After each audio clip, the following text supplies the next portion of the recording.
How many minds do we have? Psychologists, neurologists, and philosophers have classified the human mind into different domains. Buddhism suggests another understanding of mind. According to the teachings of the Buddha, every one of us has 8 minds, and they are called the 8 consciousnesses in Buddhist scriptures. Consciousness is defined as the function of awareness and discernment.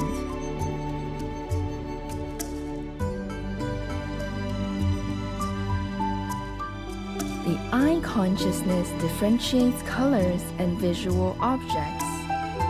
The ear consciousness differentiates sounds. The nose consciousness differentiates odors. The tongue consciousness differentiates flavors. The body consciousness differentiates physical sensations. The mental consciousness has a variety of functions, such as deliberation, inference, and abstract thinking.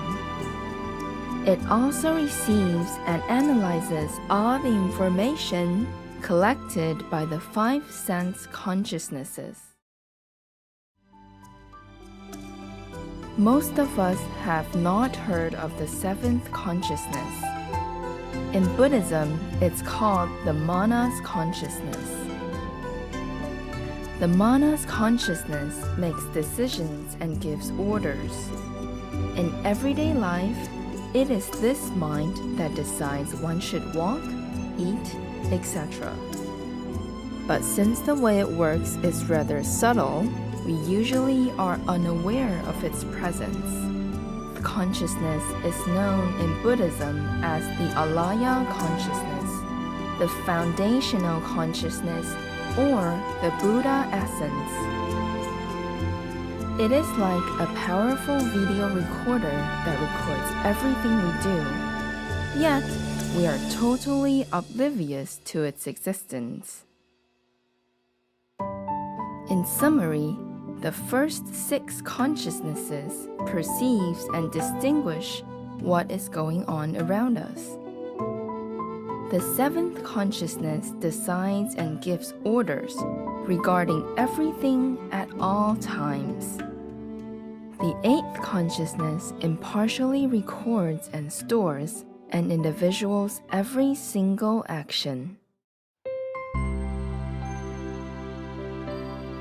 If the body and mind were thought of as a huge corporation, these 8 consciousnesses would be sort of like the CEO, general manager, supervisor, and staffs, who run its operation so we can live a normal life in this world. Before the Buddha appeared, humans were not aware of the 8 consciousnesses.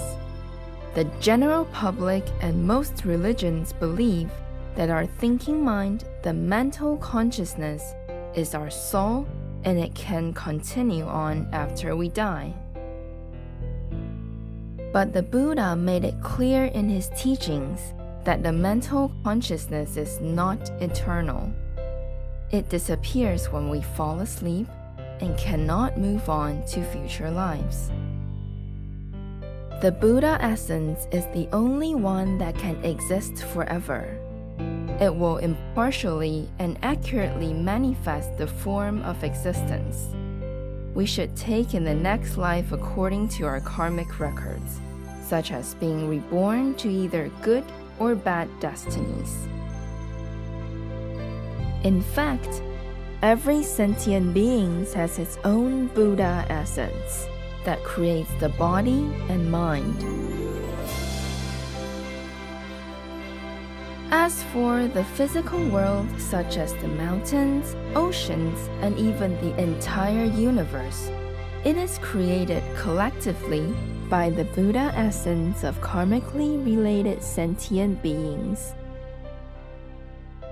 You may think of the Buddha essence as an invisible magician. Written based on Xuanzang's doctrinal expositions, the Eight Wondrous Minds is meant to introduce the Buddhist doctrine of eight consciousnesses. The eighth consciousness is the central and foundational Buddhist tenet and the permanent true mind Buddhist disciples seek awakening to. In Buddhist scriptures, it is also called the maturational consciousness, the immaculate consciousness, and the Tahagartagarbha. Chan Buddhism refers to it as one's original face before birth, one's native scenery, no mind, the mind that does not see, hear, feel, or know, the true mind, the diamond mind, Buddha, Dharma, etc.